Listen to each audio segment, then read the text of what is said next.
Pagkatapos nga pala nilang magkidsuna mga kumarites, mga nagutom ang mga batuta. Kaya naman nandito sila ngayon sa KFC at dito nga sila kakain. Bali ang katabi nga pala ni Dawen ay yung kanyang bunso dahil susubuan niya nga pagkain. Si Ate Keisha naman ay maalam namang kumain ng kanya. Si Kayla naman ay baka magkalat pa dito kaya susubuan na lang ng kanyang tatay. At pagkatapos nga nilang kumain dito sa KFC ay dito naman sila nagpunta sa bilihan ng mga cellphone. Dahil nga mga kumarites, ito talaga yung bili na bili ni Keisha sa kanyang tatay, nabilhan siya ng cellphone. Pero dahil nga yung maliit ay maalam na nga ding mag-cellphone kaya ayan, parehas na nga silang bibilhan para wala ngang inggitan. At dito nga sila nagpunta sa Honor. Alam nyo naman siguro na ang Honor kahit ipantouching mo ata ay hindi nasisira. Kaya naman ito talaga yung bagay na bagay sa mga bata na katulad nila. Para in case nga na mabagsak ng mga batang ito ay hindi masisira. Alam naman natin na pagka ganyan pa yung mga edad wala pa yung pakailam sa pag-iingat ng mga bagay-bagay. Ang pinili nga nila itong Honor X6B. Worth 6,000 nga pala ito mga kumarites. Dalawa silang magkapatid, di 12,000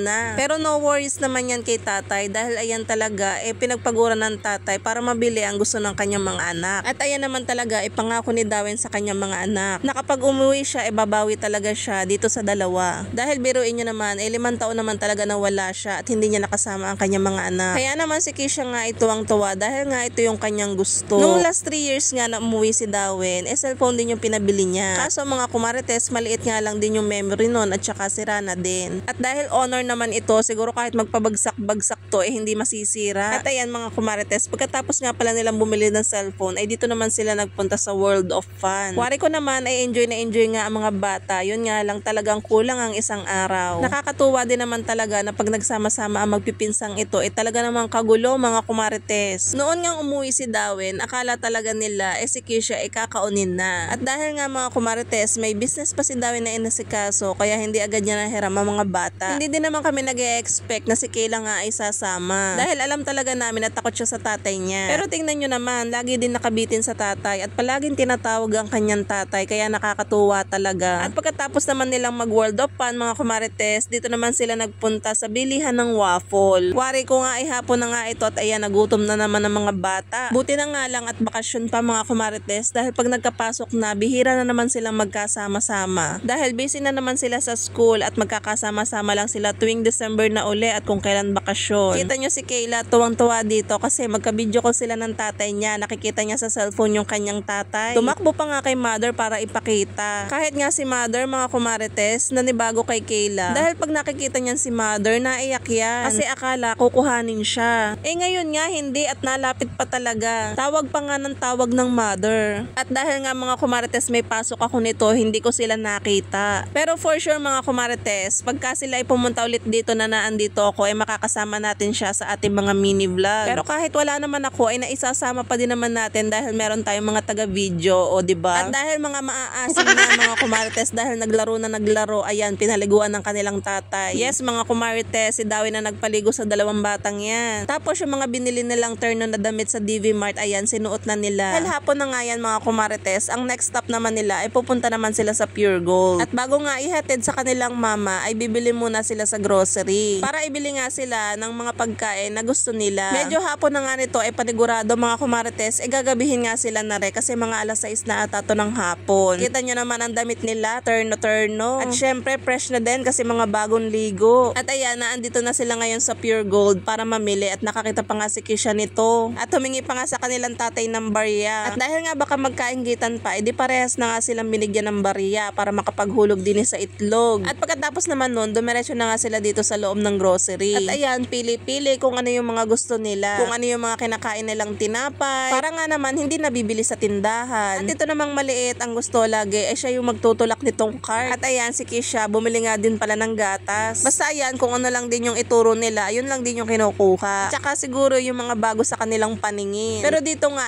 halos mga tinapay yung pinagbibili nila, bawal ang chichirya. Syempre, hindi rin naman bibilhin ng kanilang tatay kung chichirya yung kanilang bibilhin. Basta ang pinili lang din nila yung mga pagkain na hindi maaalat. Pero matatamis naman kasi nakikita ko may mga chocolate na binili. Yung chocolate flavor mga kumartes, gagaya ng tinapay, may chocolate flavor, ganun. Tapos dito naman sa mga juice, bumili ata sila ng Yakult. May mga sira na nga rin ng ngipin dahil nga kakakain ng matamis. Pero natural lang naman talaga yan sa bata, kaya ayan, papatingnan na lang ng tatay sa dentist. Hindi pa naman kasi yan permanent teeth, kaya okay lang yan. Ayan, puno na yung kanilang basket. Kita nyo naman at ang dami na nabili nila. Sabi ko nga lang na bawal ang chichirya pero meron silang Pringles. Pero okay lang yan, branded naman, char. Ayun, pagkatapos nga nilang mapuno itong cart ay dumiretso na nga sila para makapagbayad. Bago nga sila nga ihatid ng tatay nila, nakakain na naman sila ng kanin. Rereklamo na nga ang Kisha, maga, tanghali, hapon daw nakamanok sila. Konti na lang ay lilipad na, charot. At nung nasa sasakyan na nga, ayan, mga tulog na. Wari ko na may napagod. Anong hindi, tumalon na lang ng tumalon. Kaya ayan, mga bagsak. Gisingin na nga lang sila kapag ka malapit na. O siya mga kumarites, hanggang dito na lang muna ang ating mini vlog. Thank you for watching. Bye!